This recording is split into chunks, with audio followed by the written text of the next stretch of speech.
Hello everyone, Shrusti here. Now we are going to listen to podcast news which includes important national, international and business, economy, news.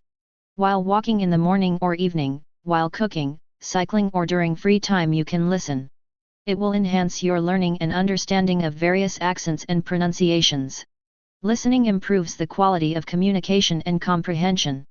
Before going ahead, I would like to welcome you all to the virtual school. A new way of learning and teaching, with the vision of Let's Grow Together. Our mission is to learn how to learn and teach how to teach. So stay tuned. And here we go. July 29, 2021. Important national news. Democratic values bind India, US, says Blinken. Modi welcomes Biden's commitment to strengthening ties. Sharing views, External Affairs Minister S. Jaishankar with US Secretary of State Antony Blinken on Wednesday.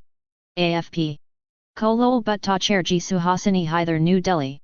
Democratic values and free citizenry bind India and the US together, Secretary of State Antony Blinken said here at the end of talks with External Affairs Minister S. Jaishankar on Wednesday. The two sides discussed cooperation on a wide range of issues, including Afghanistan, countering COVID-19, the Indo-Pacific strategy and the Quad. During his day-long visit to New Delhi, Mr. Blinken also met Prime Minister Narendra Modi, National Security Advisor Ajit Doval, members of civil society and a representative of the Dalai Lama. After meeting Mr. Blinken, who is the third member of the Biden administration to visit India, Mr. Modi said he welcomed US President Joe Biden's strong commitment to strengthen the India-US strategic partnership that is anchored in our shared democratic values and is a force for global good. After the bilateral talks, Mr. Blinken and Mr. Jaishankar told media persons about their conversation on shared values of democratic freedoms. The relationship between our two countries is so important and so strong because it is a relationship between our democracies. One of the elements that Americans admire most about India is the steadfast commitment of its people to democracy, pluralism, to human rights and fundamental freedoms. Mr. Blinken replied to a question about whether he had raised a recent backslide in India's human rights record. Mr. Blinken pointed at the free press and independent judiciary as part of the self-correcting mechanism that he said could repair challenges to any democracy. Mr. Jaishankar said he had responded to the U.S. concerns on the issues with a number of points, making it clear that the quest for a more perfect democracy applied to both the U.S. and India. He said the Modi government's policies of the last few years had been done to right wrongs done historically, and that while freedoms are important, they should not be equated with the lack of governance. No immunity for acts of vandalism, SC it refuses Kerala plea in Assembly ruckus case. Krishnadas Rajagopal, New Delhi. The Supreme Court on Wednesday held that lawmakers cannot indulge in criminal acts on the Parliament or Assembly floors and then take cover behind the right to free speech. The court refused the Kerala government's plea to withdraw prosecution of top left Democratic Front, LDF, leaders accused of vandalism and wanton destruction of public property on the Assembly floor during a budget speech in 2015. Acts of vandalism cannot be said to be manifestations of freedom of speech and be termed as proceedings of the Assembly. It was not the intention of the drafters of the Constitution to extend the interpretation of freedom of speech to include criminal acts by placing them under a veil of protest, a bench of Justices D.Y. Chandrachud and M.R. Shah held in a 74-page judgment. Legislators cannot unleash violence, run riot in Parliament or a legislative assembly and then claim parliamentary privilege and immunity from criminal prosecution. Parliamentary privileges and immunities are not gateways for legislators to claim exception from the law of the land, especially criminal law, Justice Chandrachud, who authored the verdict, observed. United opposition can make a difference in 6 months, Mamta. Forging ties, West Bengal Chief Minister Mamta Banerjee, right, with Congress Chief Sonia Gandhi on Wednesday. PTI. Sobhana K. Nair, New Delhi. There have been many examples in the past when political fortunes changed overnight, West Bengal Chief Minister Mamta Banerjee said on Wednesday, adding that if the opposition parties worked together seriously 6 months is enough.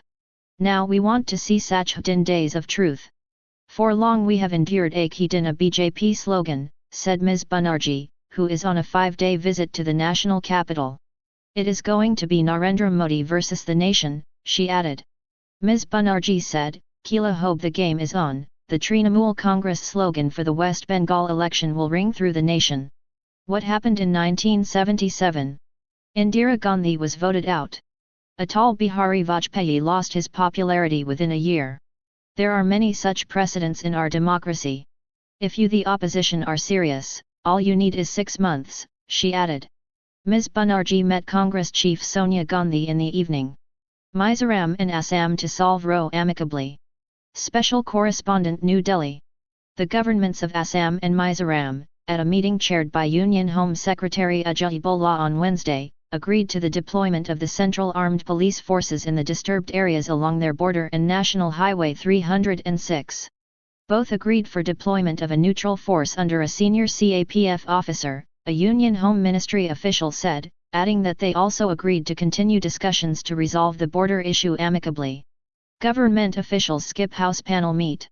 Special Correspondent New Delhi. The Standing Committee on Information Technology, headed by Congress leader Shashi Tharoor, could not deliberate on citizens' data security and privacy on Wednesday, as none of the officials of the Ministry of Home Affairs, the Ministry of Electronics and Information Technology and the Department of Telecom attended the meeting, citing various reasons for their absence. A discussion would have entailed questions on the alleged Pegasus cyber attack in India. The BJP members, for the second consecutive day, staged a walkout refusing to sign the attendance register, forcing the meeting to be cancelled in the absence of quorum. HC pulls up Uttarakhand government for violation of SOPS. Court extends stay on Char Dham Yatra till the matter pending in SC is decided. A view of the Badrinath temple, one of the Char Dham shrines, in Chamoli district of Uttarakhand. File Photomurthy RV. Press Trust of India Nainital. The Uttarakhand High Court on Wednesday pulled up the state government for violation of COVID-19 Standard Operating Procedures, SOPS, in tourist places and extended the stay on the Char Dham Yatra until the matter pending in the Supreme Court is decided.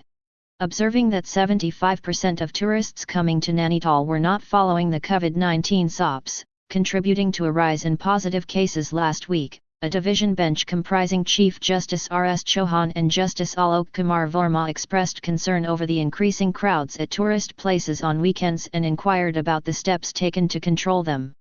The High Court had put a stay on the Char Dham Yatra on June 28 in view of the risks involved in conducting the pilgrimage amid the pandemic. The state government had approached the Supreme Court against the stay order. The apex court is yet to hear the matter. During the hearing on a bunch of pills related to the state government's preparations for the yatra amid the pandemic, Advocate Shiv Butt said the special leave petition presented by the government regarding the Char Dham Yatra has not yet been heard in the Supreme Court, so the order banning it should be taken forward. Since the stay issued by the High Court was to expire on Wednesday, it was duly extended until the next date of hearing August 18 or till the Supreme Court decides the matter. The court directed the state to file a detailed reply on a slew of issues related to the COVID situation by August 18. It asked the district authorities about how they plan to control crowds at tourist spots. Rise in COVID cases. The court observed that in Nainital itself, 75% of tourists were not following the SOPS, while no one was following social distancing. Due to this, 10 COVID-19 positive cases were reported in Nainital last week, it said. The court asked as to how many cases have been registered against people disobeying the COVID-19 SOPS. It also asked the state government about the number of vacancies of doctors, nurses and technical staff in government hospitals and about the steps taken to fill them. The High Court asked the district hospitals to bring forth the actual status of ambulances. Health Secretary Amit Negi apprised the court that there are 95 blocks in the state. Uttarakhand has 54 ambulances of Dial 108 service and 41 more ambulances are required to provide one in each block. For this, an application has been sent to the Union Ministry of Health. IITD exploring steps to implement NEP institution to introduce new interdisciplinary programs from this year. Special Correspondent New Delhi. Indian Institute of Technology, Delhi, has started to examine the structure and nature of its existing programs so that it may be compliant with the National Education Policy, NEP, Director, IIT Delhi, V. Ramgopal Rao said on Wednesday. He said that IIT, Delhi, had taken a proactive stance towards assessing the proposed guidelines and was exploring appropriate measures for the implementation of the NEP 2020 recommendations. The institute said that it will be introducing interdisciplinary programs like B.Tech program in energy engineering this year and a Bachelor of Design in 2022-23. It has been also planned to start a B.Tech program in design from 2025-26. IIT, Delhi, is also starting 2 new multidisciplinary programs at the PG level like an M.Tech in Electric Mobility, and Master of Public Policy from 2021-22. Discussions are underway for an M.Tech program in Artificial Intelligence and Data Science, the institute said. Over the last many months, a committee for the implementation of NEP 2020 has carefully considered all higher education-related guidelines. Currently, feedback on the committee's report is being sought from all academic units for further deliberations, Mr. Rao said. He added that initiatives have recently been taken to form new schools, departments, and centers at the institute with multidisciplinary teaching and research programs, which dovetail nicely with the broad objectives of the NEP 2020. What is contingent worker? HC asks Twitter court questions status of recently appointed coup, gives site a week's time to file fresh affidavit. Staff reporter NEW Delhi. The Delhi High Court on Wednesday expressed reservations about Twitter changing the status of its recently appointed Chief Compliance Officer, CCO, from interim to contingent in its latest affidavit. Justice Rekha Pally remarked that the rules mandated the appointment of a senior employee as CCO, but Twitter, according to its affidavit, had appointed a contingent worker through a third-party contractor. What is this contingent worker? I don't know what it would mean. I have a problem with the word, the court said. It gave the microblogging site a week's time to submit a fresh affidavit. File a better affidavit. This is not acceptable. I'm giving you a long rope, but don't expect the court to do it on and on. Disclose the name of the third-party contractor and explain contingent. Hearing on August 6. The High Court directed Twitter to also disclose details of the Resident Grievance Officer, RGO, and Nodal Contact Person. It will hear the case again on August 6. Twitter, in its affidavit, stated that Vinay Prakash had been appointed as CU and RGO as contingent worker through third-party contractor. Senior advocate Sajan Povaya, representing Twitter, said the CCO had undertaken to perform all functions and responsibilities under the IT rules, even though he was a contingent worker and appointed through third-party contractor. I don't know what you want to do, the court remarked. If you want to comply with the rules, do it wholeheartedly. Additional Solicitor General Chetan Sharma, appearing for the centre, said Twitter was acting in abject non-compliance of rules as the CCO could not be a contingent worker. It has been months. You can't have it so easy. We hold our hands because we are before your lordship, the ASG said. Earlier, the Ministry of Electronics and Information Technology had stated that despite all significant social media intermediaries, SSMIs, having been granted 3 months' time to comply with the Information Technology Rules, 2021, Twitter had failed to fully comply.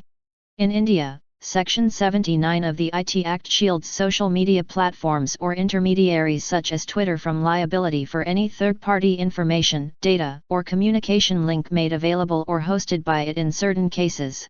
The ministry said when an intermediary fails to observe the IT rules, it could be liable for any punishment under any law for the time being in force in respect of the offending content. The ministry's affidavit came in response to a petition by advocate Amit Acharya seeking the appointment of a resident grievance officer under Rule 4 of the IT Rules 2021. PM to roll out academic credit bank on first NEP anniversary, Centre will announce some initiatives promised in it.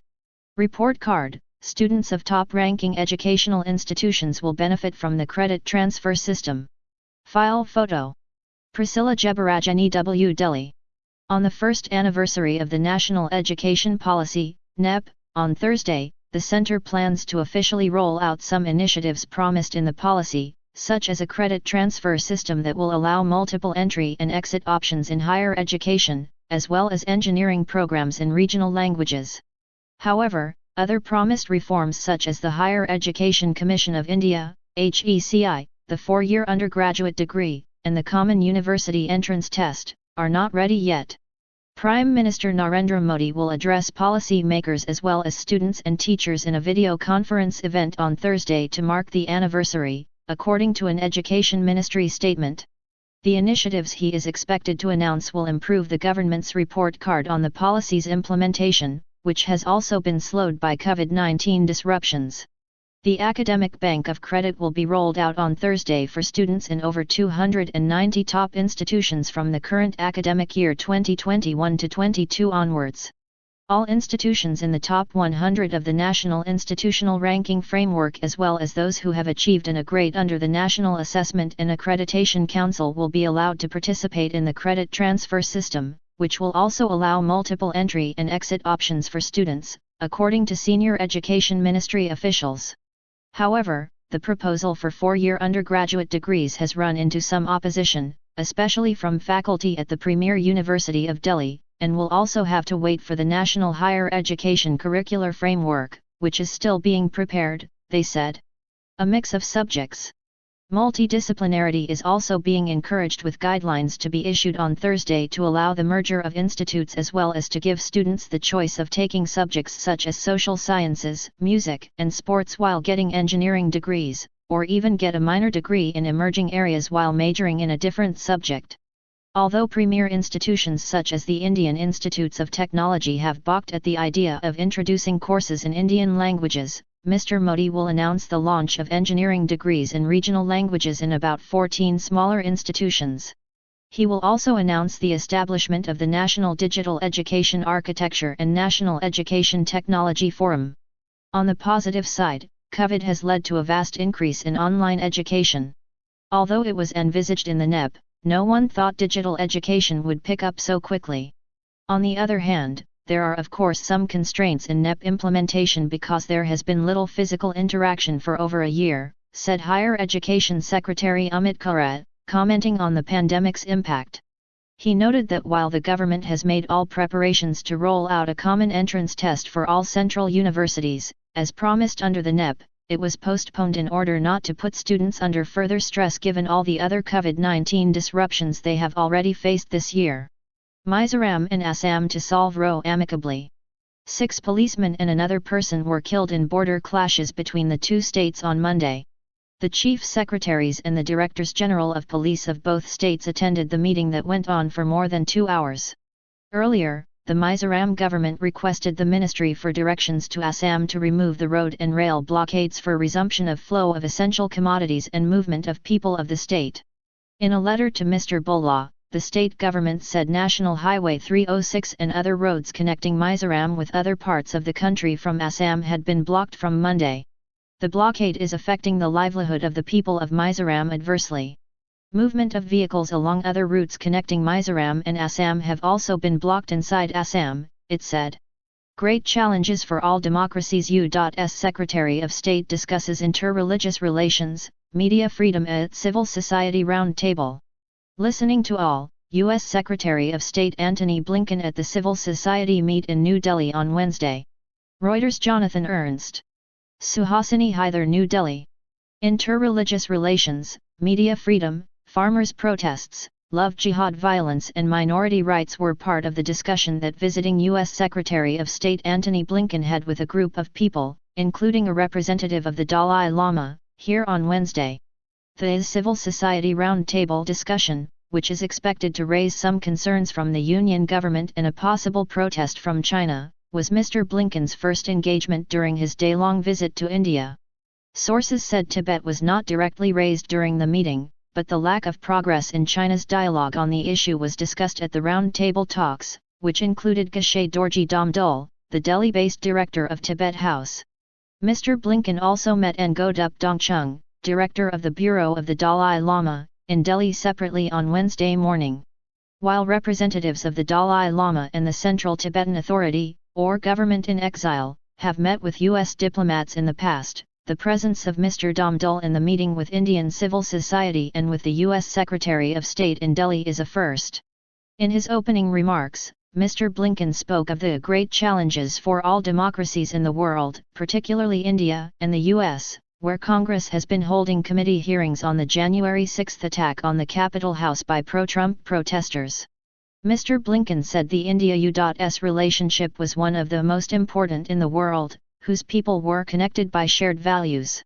The Indian people and the American people believe in human dignity and equality of opportunity, the rule of law, fundamental freedoms, including freedom of religion and belief, Mr. Blinken said in remarks released to the media. We believe that all people deserve to have a voice in their government and be treated with respect no matter who they are, he added. The Union government's response to recent protests was part of the discussion that followed.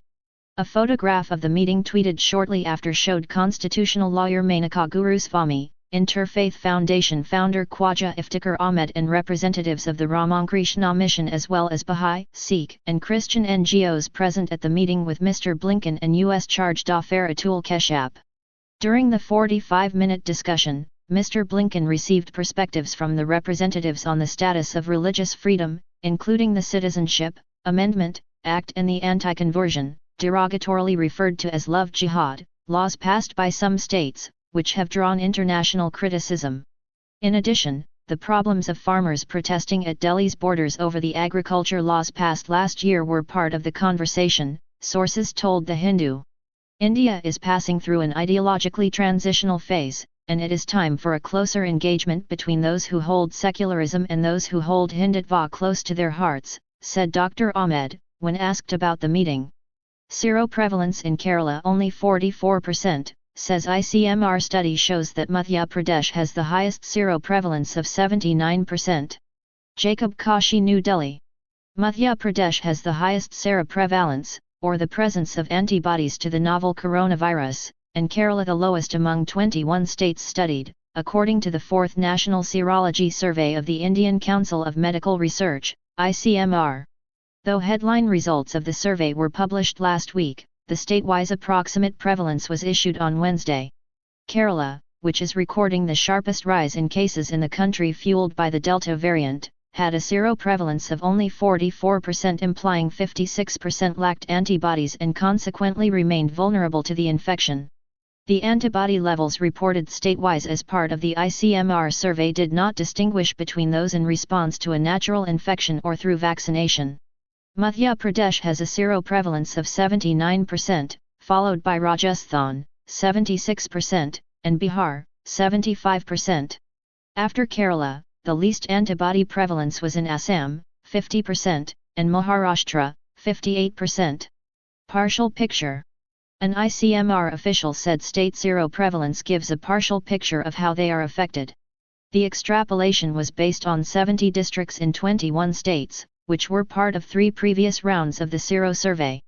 The districts were chosen based on population, and so some states have more places represented, said Samiran Panda, who was involved with the survey and who heads the epidemiology division at the ICMR. The ELISA test used to check antibodies also has a role in marking antibody prevalence. This also suggests that states that may have managed the infection better in the first and second wave, and protecting a large fraction from infection, must also target rapid vaccination to protect the remaining vulnerable, he said. The center on Wednesday advised all states and union territories to conduct the surveys in consultation with the ICMR to generate district-level data, which was critical to formulating localized public health response measures, according to a letter by Rajesh Bhushan, Health Secretary, on Wednesday. The 4th National Seroprevalence Survey done by the ICMR said such studies should follow a standardized protocol. The same survey also showed that antibodies could be detected in over 88% of those vaccinated with at least one dose, though state-wise reports are not yet available as the survey is yet to be formally published in a scientific journal. Antibodies in children. The survey also noted that more than half of the children, 6 to 17 years, were seropositive, and seroprevalence was similar in rural and urban areas. It was also found that 85% of healthcare workers, HCWs, had antibodies and nearly 1/10 was unvaccinated.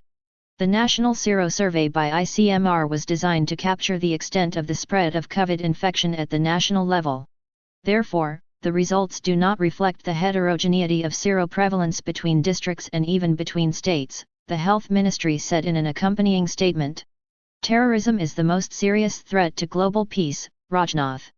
Special Correspondent, New Delhi. stating that the geostrategic location of India makes it both a Eurasian land power as well as a stakeholder in the Indo-Pacific. Defense Minister Rajnath Singh on Wednesday termed terrorism the most serious threat to international peace and security, while also cautioning against non-traditional security threats against the backdrop of the COVID-19 pandemic. Any act of terror and support to such acts, including cross-border terrorism, committed by whomsoever, wherever and for whatever motives, is a crime against humanity, Mr. Singh said addressing the defense ministers' meeting of the Shanghai Cooperation Organization, SCO, at Dushanbe, Tajikistan. The pandemic had affected nations, civil societies, and citizens in multiple ways, Mr. Singh said. This was a warning sign of how non-traditional security challenges like pandemics, climate change, food security, water security, and associated societal disruptions could impact national and international landscape. Non-traditional threats and a new technology have combined to form a whole new spectrum of subconventional security issues, the minister said. These issues could not be addressed without cooperation among nations, Mr. Singh said. Thank you. International news.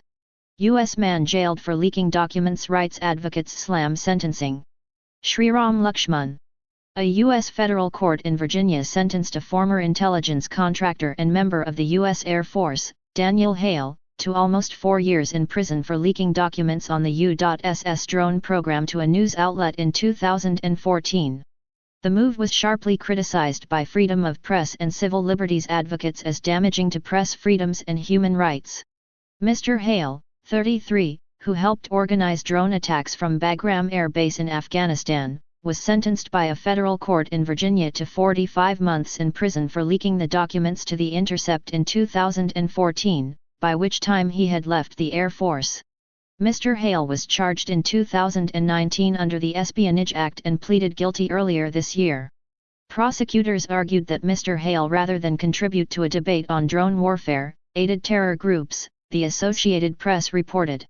Non-government estimates of drone strikes during the Obama administration have exceeded official counts for this period. The Bureau of Investigative Journalism reported at least 325 drone strikes while the official tally was just 64, according to the Washington Post. At the press of a button from thousands of miles away, 2 Hellfire missiles screeched out of the sky, followed by 2 more. Showing no signs of remorse, I, and those around me, clapped and cheered triumphantly, Mr. Hale wrote to the judge, parts of which were published by The Intercept. I believe that it is wrong to kill, but it is especially wrong to kill the defenseless, Mr. Hale said. The judge, Liam O'Grady, said he was not sentencing Mr. Hale for his courageous and principled position on drone warfare but on his leaking of documents. He said Mr. Hale could have resigned from the military or refused to participate in drone attacks. You could have been a whistleblower, without taking any of these documents, he said, as per a report in the Washington Post. The Post also reported that the leaked documents had revealed that 90% of those killed were not the intended targets in an Afghanistan operation. The court did reject the prosecution's extreme demands, but Hale's prison sentence is nonetheless another tragic example of how the government misuses the Espionage Act to punish alleged journalistic sources as spies, editor of The Intercept, Betsy Reed, said. The Intercept has not confirmed that Mr. Hale was its source. China Foreign Minister hosts Taliban, calls it a pivotal force. Taliban won't allow any group to use Afghan soil to do anything harmful to China. New engagements. Chinese Foreign Minister Wang Yi, right, with the Taliban's political chief Mullah Abdul Ghani Baradar in Tianjin. AFP Li Ran. Ananth Krishnan. China on Wednesday hosted a rare 9-member Taliban delegation amid its recent ascendancy in Afghanistan, with Foreign Minister Wang Yi describing the group as a pivotal military and political force in the country. The delegation, led by Abdul Ghani Baradar, who heads the Taliban's political office in Doha, met with Chinese Foreign Minister Wang Yi and other officials in Tianjin, a port city around 100 kilometers southeast of Beijing. The visit to China is the first from the group in the wake of its gaining key ground in Afghanistan, including in Badakhshan province which borders China's western Xinjiang region. It isn't, however, the first such Taliban visit to China and caps years of careful outreach from Beijing to the group, on occasion mediated by Pakistan, China's all-weather ally. A delegation was hosted in Beijing in 2019, while in 2015, China had hosted negotiations between the Taliban and Afghan officials in the city of Urumqi, Xinjiang's provincial capital, in a meeting facilitated by Pakistan. The Taliban delegation's visit also comes days after Pakistan Foreign Minister Shah Mahmood Qureshi met with Mr. Wang in the Chinese city of Chengdu. Both sides on Saturday said they had agreed on joint actions to more closely work together in Afghanistan amid the changing situation in the country. The Chinese Foreign Ministry, in a statement on Wednesday, said Mr. Wang had called on the Taliban to draw a line between the group and terror organizations, specifically the East Turkestan Islamic Movement, ETIM, which has carried out attacks in Xinjiang. He described the Taliban as a pivotal military and political force in Afghanistan and said it was expected to play an important role in the process of peace, reconciliation, and reconstruction. He said China hoped the group would resolutely and effectively combat the ETIM. Mr. Wang also hit out at the U.S., telling the delegation that the hasty withdrawal of U.S. and NATO troops from Afghanistan marks the failure of the U.S. policy toward Afghanistan. The head of the Taliban delegation, the Chinese Foreign Ministry statement said, committed that the group will not allow any force to use Afghan territory to do anything harmful to China. He was also quoted as saying the Taliban hoped China will participate more in the peace and reconstruction process and play a greater role in the future reconstruction and economic development of Afghanistan. Russia to boost Tajik army with weapons joint military exercise next week. Agence France Presse Dushanbe. Russia will bolster Central Asian ally Tajikistan's military with weapons, equipment, and training amid a deteriorating situation in neighboring Afghanistan, Moscow's defense minister said Wednesday on a visit to the country. Russia, Tajikistan, and Uzbekistan will hold joint military drills next week near Tajikistan's border with Afghanistan, where the Taliban has made huge military gains and claims to control 90% of the country's borders. Speaking in Tajikistan's capital Dushanbe, where he met his counterpart Sherali Mirzo, Russian Defense Minister Sergei Shoigu said Moscow had organized additional supplies of weaponry and equipment to bolster Tajikistan's army. We continue to train qualified Tajik military personnel. We prepare them both at our military universities and at the 201st Russian military base, Mr. Shoigu said, referring to Moscow's base in the country. Mr. Shoigu, who blamed the worsening security situation on the hasty withdrawal of U.S. forces, said Moscow was ready to offer any necessary help to our Tajikistan friends. Afghanistan's government in Kabul has dismissed as a lie the Taliban's claim of near-total border control.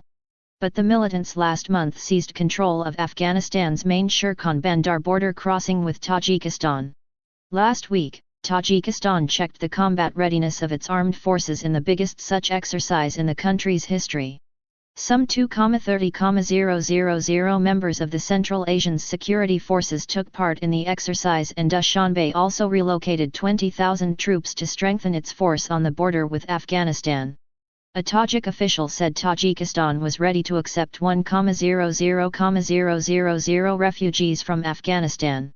However, Foreign Minister Sirajuddin Muradin said Tajikistan was not yet ready to name the exact number of refugees we can accept, citing the need for anti-coronavirus measures as a potential complication.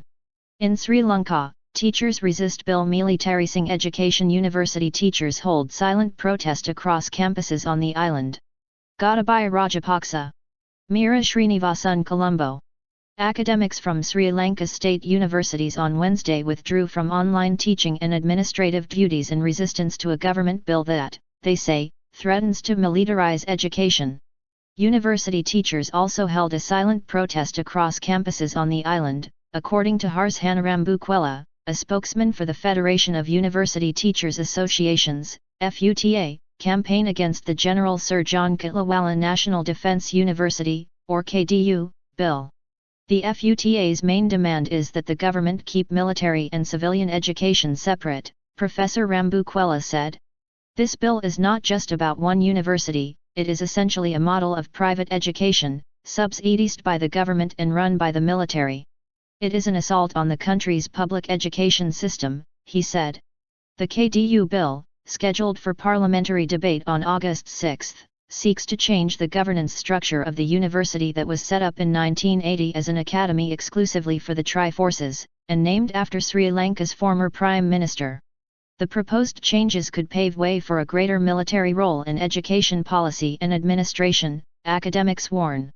With their symbolic action, the university teachers joined other teacher and student groups calling for withdrawal of the controversial bill. The Ceylon Teachers Union, CTU, a body of school teachers across the country, and the Inter-University Students' Federation, IUSF, one of the largest student bodies in Sri Lanka, are also opposing the bill.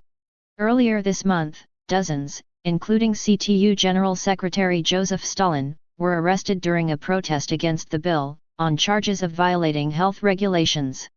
They were forcibly quarantined for a week. Following wide condemnation of the arrest, including by the Bar Association of Sri Lanka, they were released. Discussions with the government have been very disappointing so far. We will continue our strike action, Mr. Stalin told The Hindu, of the CTU's ongoing protests against both the KDU bill and for a long-pending salary hike. Growing militarization. Concerns over militarization in Sri Lanka grew following the election of ex-military officer Gotabaya Rajapaksa as president in November 2019. In her report in January this year, UN Human Rights Chief Michelle Bachelet referred to the accelerating militarization of civilian governmental functions, citing the appointment of at least 28 serving or former military and intelligence personnel to key administrative posts. For a decade now, the Tamil people living in the north and east, who have faced the brunt of post-war militarization, have repeatedly objected to the visible presence and participation of the army in civilian activities, including agriculture. The growing momentum and media coverage of the ongoing protests against the KDU bill lately have put militarization in the spotlight in the country's Sinhala majority south. Those slamming the bill are flagging the possibility of a military-run, parallel structure of higher education, with provisions to quell students' right to free expression and dissent.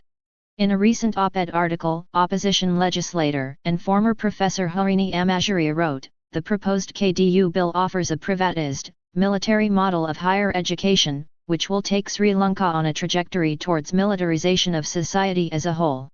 President Gotabaya Rajapaksa told the politically influential Mahasangha Buddhist clergy recently that the obstacles in the University Grants Commission Act would be removed, and the KDU would be brought under its purview.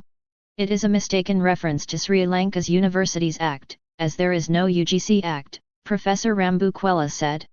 Tunisia opens graft probes into leading Islamist party. Associated Press Tunis. Tunisian prosecutors have opened investigations into alleged foreign campaign funding and anonymous donations to Islamist movement Ennahda and two other political parties, according to local media. Ennahda is the dominant party in parliament, whose activities were suspended this week by President Kais Saied. Tunisia's leader also fired the prime minister and key cabinet members, saying it was necessary to stabilize a country in economic and health crisis. But Ennahda and other critics accused him of overstepping his power and threatening Tunisia's democracy. The spokesperson for the Financial Prosecutor's Office, Mohsen Daly, said that the investigations were opened in mid-July. He also announced investigations were opened earlier this month into the country's National Anti-Corruption Agency suspected itself of corruption and into Tunisia's Truth and Dignity Commission created to confront abuses during Tunisia's decades of autocratic rule.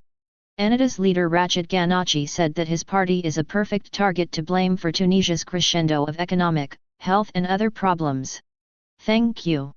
Thank you so much for watching this video as a podcast. Do like, share and comment. Press the subscribe button and hit the bell icon to get new notifications. Thank you.